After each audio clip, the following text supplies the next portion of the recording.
Hello everyone, I am Megha Saraswat, your science mentor. Students, we have completed our first chapter and now it's time to achieve our last milestone, that is exercise. So in this session, we will solve the questions related to the chapter. So are you all ready and excited? Okay then, let's dive into the questions and let's begin with first question. What it says, why do organisms take food? Organisms को food की requirement क्यों है? हमने पढ़ा था कि जब हम फूड को कंज्यूम करते हैं तो हमको उससे मिलती है एनर्जी और it helps us to growth and development. अब ऐसा क्यों होता है? Because we have already learn that food has different components and all those components are known as nutrients. और वो different nutrients आपको energy provide करते हैं और आपकी body को growth और develop होने में help करते हैं. Is it clear? पर एग्जाम में आपको ऐसे नहीं लिखना है. एग्जाम में कैसे लिखेंगे आप? This statement format. Organisms need food for obtaining energy. Why do they need food? Because they obtain energy from it. To do work. Energy की रिक्वायरमेंट क्यों है? काम करने के लिए. For growth and development of the body. Is it clear? Okay then, now let's move to question number 2. Distinguish between a parasite and a saprotroph. आपको parasite और saprotroph के बीच में क्या बताना है? डिफरेंस बताना है. तो सबसे पहले हम बात करते हैं पैरासाइट की. पैरासाइट्स कौन थे? हेटेरोट्रॉफिक मोड ऑफ न्यूट्रिशन में हमने पढ़ा था. पैरासाइट्स अपना न्यूट्रिशन दूसरे ऑर्गेनिज्म से लेते हैं और जिस ऑर्गेनिज्म से वो अपना न्यूट्रिशन लेते हैं उनको हम कहते हैं होस्ट. Is it clear? और पैरासाइट को हम और क्या बोलते हैं? They are robbers.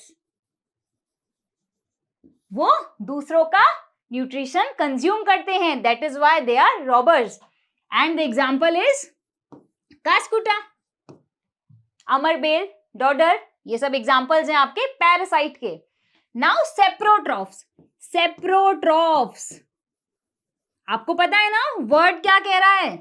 सेप्रो means रॉटन and troughs means nourishment. जो अपना नरिशमेंट किससे लेते हैं? Dead and decaying substance. Dead and decaying substance से जो अपना न्यूट्रिशन लेते हैं वो कौन होते हैं? सेप्रोट्रॉफ्स. अब एग्जांपल क्या है सेप्रोट्रॉफ का? Fungi and mushroom. Is it clear? पर एग्जाम में आपको कैसे लिखना है? आपको चार्ट बना के लिखना है. इस तरीके से डिफरेंशिएट करना है saprotroph and parasite. So what are saprotroph? They obtain nutrition from dead and decaying plants and animals. वो ऑर्गेनिज्म जो अपना न्यूट्रिशन किससे लेते हैं?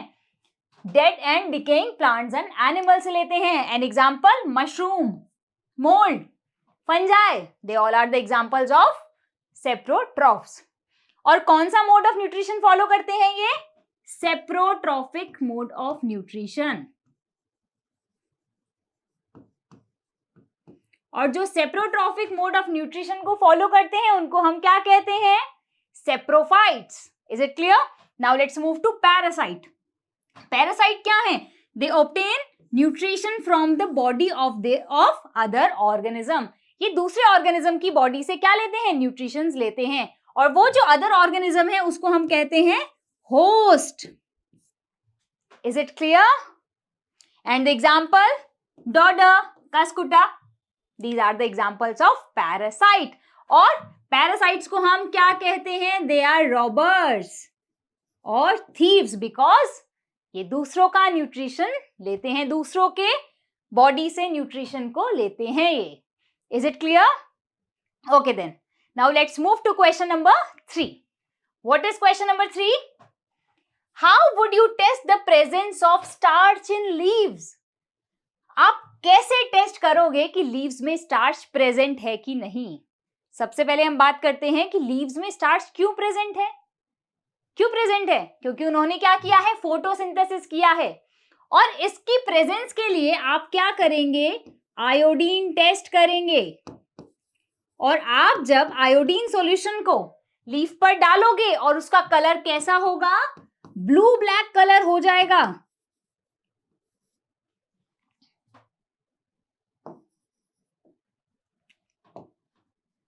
Blue black colour. तो ब्लू ब्लैक कलर क्या इंडिकेट करेगा? Presence of starch. And presence of starch क्या बता रहा है आपको? इट सेज कि प्लांट में हुआ है फोटोसिंथेसिस। बिकॉज स्टार्च क्या है? It is a food. और ये कहां पे स्टोर होता है? लीव्स में। Is it clear? Okay then let's see the answer. When starch react with an iodine solution, जब starch किससे रिएक्ट करेगा? आयोडीन सॉल्यूशन से। It takes on a characteristic dark blue black color. कौन सा colour मिलेगा? Leaf का colour कैसा हो जाएगा? ब्लू ब्लैक कलर हो जाएगा। If a few drops of iodine solution are applied to a leaf, जब आपने लीफ पे आयोडीन सॉल्यूशन के कुछ ड्रॉप्स को डाला, and a dark blue colour develop, और आपको ग्रीन कलर की लीफ होती है ना, ग्रीन कलर की लीफ से वो क्या बन गई? ब्लू ब्लैक कलर की लीफ बन गई। तो क्या पता चलेगा? The existence of starch in the leaf is confirmed, कि लीफ में स्टार्च है। और ये टेस्ट क्या कंफर्म कर रहा है? कि लीफ ने, प्लांट ने क्या किया है? फोटोसिंथेसिस किया है और लीफ में खाना बना है। Is it clear? Okay then now let's move to next question. Give a brief description of the process of photosynthesis of food in green plants. Basically, process of synthesis. खाना बनाने के प्रोसेस को हम क्या कहते हैं? फोटोसिंथेसिस कहते हैं। अब फोटोसिंथेसिस के लिए क्या क्या रॉ मटेरियल्स रिक्वायर्ड थे? Carbon dioxide plus water in the presence of sunlight and chlorophyll, and it gives them carbohydrates or glucose C6H12O6 and oxygen as a byproduct. This is a equation of photosynthesis. As I already told you, this is a very very important equation. Is it clear? तो आपको पता है photosynthesis में क्या होता है? Carbon dioxide और water combine होते हैं इन the presence of sunlight and chlorophyll. अब क्लोरोफिल का क्या काम है? This is a pigment, it is present in leaves, और वो क्या करता है? सोलर एनर्जी को ट्रैप करता है और उसको केमिकल एनर्जी में कन्वर्ट कर देता है, और क्या बन जाता है? खाना। कहाँ बनता है? लीफ के अंदर। और यही फूड जो कार्बोहाइड्रेट्स हैं, ये किस फॉर्म में स्टोर होते हैं? स्टार्च की फॉर्म में स्टोर हो जाते हैं। Is it clear? और ऑक्सीजन, ऑक्सीजन बन गई, अब इनके काम की नहीं है पर हमारे तो बहुत काम की है। So oxygen is a waste और a by product. Is it clear? Now students, examination में आपको इस तरीके से क्वेश्चन को नहीं लिखना है। कैसे लिखेंगे आप? आप पॉइंटर्स बनाएंगे, पॉइंट्स बनाएंगे। कैसे? The process of synthesis of food in green plants is called photosynthesis. सबसे पहले आप बताएंगे कि जिस प्रोसेस से प्लांट्स अपना खाना बनाते हैं उसको हम कहते हैं फोटोसिंथेसिस। अब जब फोटोसिंथेसिस होता है, during photosynthesis chlorophyll containing cells of leaves, कहां पे है क्लोरोफिल? लीव्स के सेल्स में। In the presence of sunlight, sunlight के प्रेजेंस में, use carbon dioxide and water to synthesise carbohydrate. Equation अभी अभी पढ़ा था, और क्या सिंथेसाइज हो रहा है? क्या बन रहा है? कार्बोहाइड्रेट बन रहा है। Is it clear? अब इक्वेशन क्या है? The process can be represented as an equation, और आपको ये इक्वेशन भी लिख के आनी है। And the formula is carbon dioxide plus water in the presence of sunlight and chlorophyll. It gives them carbohydrate, glucose C6H12O6. It is a food, and Oxygen is released as a byproduct. Is it clear? Okay, then let's move to next question. Show with the help of a sketch that plants are the ultimate source of energy. आपको बताना है कि plants क्यों है ultimate source of energy. तो उसके लिए हम कुछ बात करते हैं. आपने बनाया ग्रीन प्लांट, ठीक है. अब ये प्लांट्स क्या हैं? सबसे पहले हमने पढ़ा था they are autotrophs because they produce their own food and they are also known as producers, क्योंकि ये अपना खाना खुद बनाते हैं. अब इन पे कौन डिपेंड करता है? सबसे पहले डियर का एग्जाम्पल लेते हैं. डियर कौन है? Herbivore, feeds on green plants. अब डियर को कौन खाता है? Lion, and lion is a carnivore. Carnivores are flesh eating animals, ठीक है. अब आप बात करते हो कि लायन ने तो डियर को खाया. अगर डियर को ग्रीन प्लांट्स नहीं मिलेंगे तो डियर सरवाइव नहीं करेगा, और जब डियर सरवाइव नहीं करेगा तो लायन क्या खाएगा? लायन भी सरवाइव नहीं करेगा. तो आपको इससे क्या समझ में आ रहा है कि जो भी एनिमल्स हैं वो कौन है? कंज्यूमर्स हैं. वो डायरेक्टली और इनडायरेक्टली किस पे डिपेंड करते हैं? ग्रीन प्लांट्स पे. प्लांट्स पे डिपेंड करते हैं. Is it clear? और इस डायग्राम से आपको समझ में भी आ रहा है? आ गया समझ में कि यहाँ फोटोसिंथेसिस होगी तो प्लांट्स अपना खाना बनाएंगे, और फिर इन प्लांट्स को हर्बीवोर्स खाएंगे और हर्बीवोर्स को कार्निवोर्स खाएंगे. That is why plants are the ultimate source of energy. Okay, then let's move to next question. Filling the blanks. Filling the blanks बहुत easy होते हैं because one word answer ही देना है आपको. चलिए फिर. Green plants are called dash since they synthesize their own food. Green plants को आप क्या कहते हो? Because they prepare their own food. वो अपना खाना खुद बनाते हैं. So as we have already learned that the organisms which depend on themselves, they do not depend on other organism for their nourishment.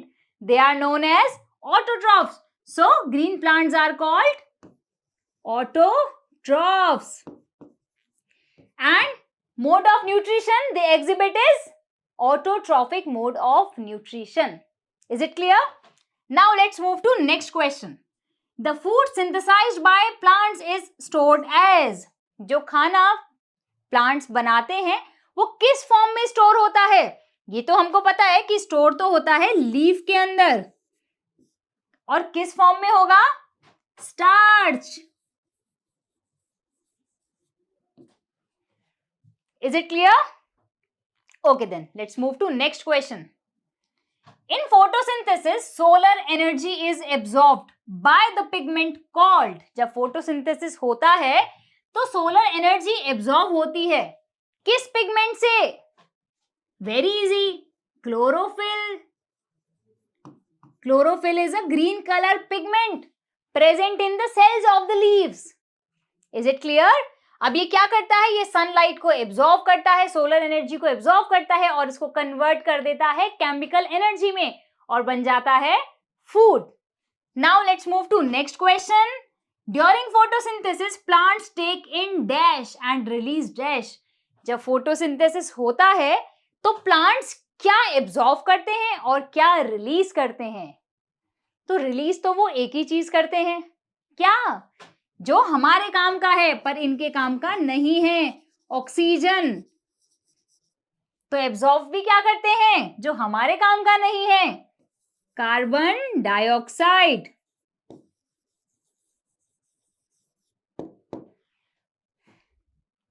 Is it clear? Okay then. Next question is name the following. Now you have few statements. अब उन statements के according आपको बताना है कि ये किस organism की किस plant के बारे में पूछ रहे हैं. Now first question. A parasitic plant with yellow, slender and branched stem. देखो parasitic plant है और उसके कुछ characteristics भी दिए हुए हैं. That it is yellow in color. It is slender in shape, बहुत पतला पतला सा थ्रेड जैसा होता है, and branched stem, ब्रांच जैसी स्टेम्स होती हैं. कौन है वो parasitic plant? Very easy, cuscuta. Now next is a plant that is partially autotrophic. Partially autotrophic तो हमने एक ही मोड पढ़ा था, इंसेक्टिवोरस प्लांट्स. अब इंसेक्टिवोरस प्लांट्स के एग्जांपल्स कौन कौन से हैं? पिचर प्लांट,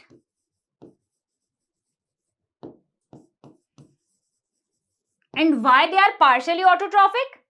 क्योंकि ये फोटोसिंथेसिस तो करते हैं, पर जहां पे ये ग्रो होते हैं वहां पे नाइट्रोजन की कमी होती है, और नाइट्रोजन की कमी को पूरा करने के लिए ये क्या करते हैं? उस रिक्वायरमेंट को फुलफिल करने के लिए ये इंसेक्ट्स को कैप्चर करते हैं और इससे अपनी नाइट्रोजन की रिक्वायरमेंट को फुलफिल करते हैं. That is why they are known as partial autotrophs and partial heterotrophs, क्योंकि ये डिपेंड भी कर रहे हैं और अपना खाना भी खुद बना रहे हैं.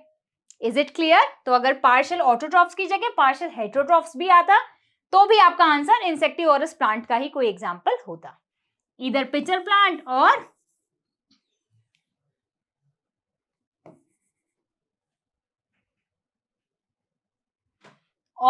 Venus fly trap. Is it clear? Now next question is the pores through which leaves exchange gases. वो कौन से pores हैं जिनके थ्रू leaves gases exchange करती हैं? Gases exchange होता कहां पे है? Stomata में, because stomata are the pores present in the leaves. They are tiny pores. They are present in the leaves and they are responsible for the exchange of gases. So the pores through which leaves exchange gases are stomata, and they are surrounded by guard cell, and guard cells are responsible for the opening and closing of the stomata. Very easy. One word answers are done. Now the next question is tick the correct answer. आपको बताना है कि answer क्या होगा. Cuscuta is an example of. Cuscuta किसका example है? Autotroph? नहीं, हमने कस्कुटा को पढ़ा था हेटेरोट्रॉफिक मोड ऑफ न्यूट्रिशन में, और हेटेरोट्रॉफिक मोड ऑफ न्यूट्रिशन में हमने उनको पढ़ा था जो अपना न्यूट्रिशन दूसरे ऑर्गेनिज्म से ले रहे हैं. ऑटोट्रॉफ नहीं होगा. पैरासाइट, यस बिल्कुल पैरासाइट ही है, बिकॉज ये होस्ट प्लांट से अपना न्यूट्रिशन लेते हैं. सेप्रोट्रॉफ भी नहीं होगा. क्यों? Because they are not taking their nutrition from dead and decaying animals or organisms. And host नहीं, host तो वो है जिससे ये अपना nutrition लेता है. Is it clear? So the correct answer is B, parasite. Cuscuta is a parasite. Now next question. The plant which trap and feeds on insect. कौन सा प्लांट है? देखो पिक्चर से बहुत कुछ क्लियर हो रहा है. They are insectivorous plants. तो कस्कुटा पैरासाइट है. चाइना रोज नहीं, ऑटोट्रॉफ्स है ये. Pitcher plant, yes it is an example of pitcher plant. They have modified leaves. Modified leaves होती हैं और ये उससे क्या करते हैं? इंसेक्ट को ट्रैप करते हैं, और जैसे ही ये बंद होता है इसके अंदर वो क्या करते हैं? डाइजेस्टिव जूसेस को रिलीज करना स्टार्ट कर देते हैं. Is it clear? रोज भी नहीं होगा. C is the correct answer. Now next question is match the columns. Match the columns very easy. चलिए, क्लोरोफिल. क्लोरोफिल, सबसे पहले क्लोरोफिल के बारे में सोचते हैं. कहां प्रेजेंट होता है ये प्रेजेंट होता है लीफ में. तो क्लोरोफिल के लिए yes, leaf. Now next is nitrogen. Nitrogen fixation कौन करता है? आपको पता है ना कि प्लांट्स एटमॉस्फेयर में जो नाइट्रोजन प्रेजेंट है उसको यूज नहीं कर सकते. तो उसको कैसे यूज करते हैं? एक सर्टेन बैक्टीरिया होता है और वो उस गैसियस नाइट्रोजन को सॉल्युबल फॉर्म में कन्वर्ट कर देता है, और उस बैक्टीरिया का नाम है rhizobium. Is it clear? Now next is cuscuta. अभी पढ़ा, इतनी बार पढ़ चुके हो आप. Cuscuta is an example of parasite. It is a parasite. Now animals. Animals are heterotrophs, or they are consumers because they depend on other organism for their nourishment, for their food. And insects. जब आप बात insects की करते हो तो इस chapter में आपको insectivorous plants ही समझ में आते हैं. And pitcher plant is an insectivorous plant. Is it clear? Now next question. Next question is true false. Very easy questions. Now first statement is carbon dioxide is released during photosynthesis. क्या हमने ऐसा पढ़ा था कि photosynthesis में carbon dioxide release होती है? नहीं, कार्बन डाइऑक्साइड तो एब्जॉर्ब होती है, तो रिलीज क्या होता है? Oxygen. So it is false. Is it clear? चलिए नेक्स्ट स्टेटमेंट की बात करते हैं. Plants which synthesise their food are called saprotrophs. Plants जो अपना खाना खुद बनाते हैं वो सेप्रोट्रॉफ्स हैं? नहीं, दे आर ऑटोट्रॉफ्स. देखो यहां पे क्या रिलीज हुआ? ऑक्सीजन. और ये क्या है? Autotrophs. So it is false because आपके सेप्रोट्रॉफ्स कौन होते हैं? जो डेड और डिकेइंग मटेरियल से अपना न्यूट्रिशन लेते हैं. Is it clear? Now next statement. The product of photosynthesis is not a protein. Photosynthesis का प्रोडक्ट जो फोटोसिंथेसिस में बनता है वो प्रोटीन नहीं है. तो हाँ, हमको पता है क्या बनता है फिर. बनती है आपकी glucose, carbohydrate and oxygen. So this is true. Is it clear? Now next is solar energy is converted into chemical energy during photosynthesis. Absolutely. और ये कौन करता है? क्लोरोफिल करता है. So it is true. Is it clear? Now let's move to next question. Again multiple choice. Which part of the plant takes in carbon dioxide from air for photosynthesis? Plant का कौन सा part carbon dioxide को air से absorb करता है जब photosynthesis होती है? बताइए. देखो प्लांट्स में लीव्स की बात करते हैं और लीव्स में है टाइनी पोर्स, छोटे छोटे पोर्स, और उन पोर्स को हम कहते हैं stomata. Is it clear? Now next question is plants take carbon dioxide from atmosphere mainly through their. plants carbon dioxide ले रहे हैं atmosphere से. कैसे लेते हैं? root से, stem से, flower से? no, leaves. because photosynthesis कहाँ पे होता है? site of photosynthesis is leaves. leaves में है chloroplast, chloroplast में है chlorophyll, और फिर बनता है plants का खाना. is it clear? now it's time to solve next question. next is why do farmers grow many fruits and vegetables crop inside larger greenhouses? देखो फार्मर्स क्या करते हैं? अपने फ्रूट्स और वेजिटेबल्स को ग्रीन हाउसेस के अंदर ग्रो करते हैं. These are large green houses. अब इससे उनको क्या एडवांटेज होता है? तो सबसे पहली बात है कि वो लार्ज ग्रीन हाउसेस में इसलिए ग्रो करते हैं जिससे वो external temperature, external climatic condition से क्या कर सके? इनको बचा सकें. एक्सेस रेन आ जाती है, बारिश नहीं होती है, बहुत सारे आपके एक्सटर्नल क्लाइमेटिक फैक्टर्स होते हैं, तो इनको प्रोटेक्शन मिलता है.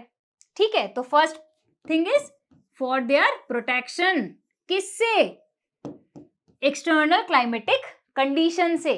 और फिर एडवांटेज क्या है? एडवांटेज है कि उनको अच्छी यील्ड मिलती है, अच्छे फ्लावर्स, अच्छे फ्रूट्स ग्रो करते हैं. और जब ये ग्रीन हाउसेस में होते हैं प्लांट्स, तो इनको क्या मिलता है? इनको ऑप्टिमल टेम्परेचर मिलता है जितना रिक्वायर्ड है इनकी ग्रोथ के लिए. इनको वही सारी सिचुएशंस, वही कंडीशंस प्रोवाइड की जाती है जिससे ये बहुत अच्छे से ग्रो कर सकें. Is it clear? So farmers grow many fruits and vegetable crops inside large green houses as they protect crop from external climatic conditions. इनको एक्सटर्नल क्लाइमेटिक कंडीशन से प्रोटेक्शन देते हैं and provide optimal temperature provide किया जाता है for the growth of plant. और advantage क्या है? इसका एडवांटेज कि प्लांट्स बहुत अच्छे ग्रो होते हैं, तो फार्मर्स को बहुत अच्छी यील्ड मिलती है, बहुत अच्छे फ्रूट्स और बहुत ही अच्छे फ्लावर्स ग्रो होते हैं. Is it clear?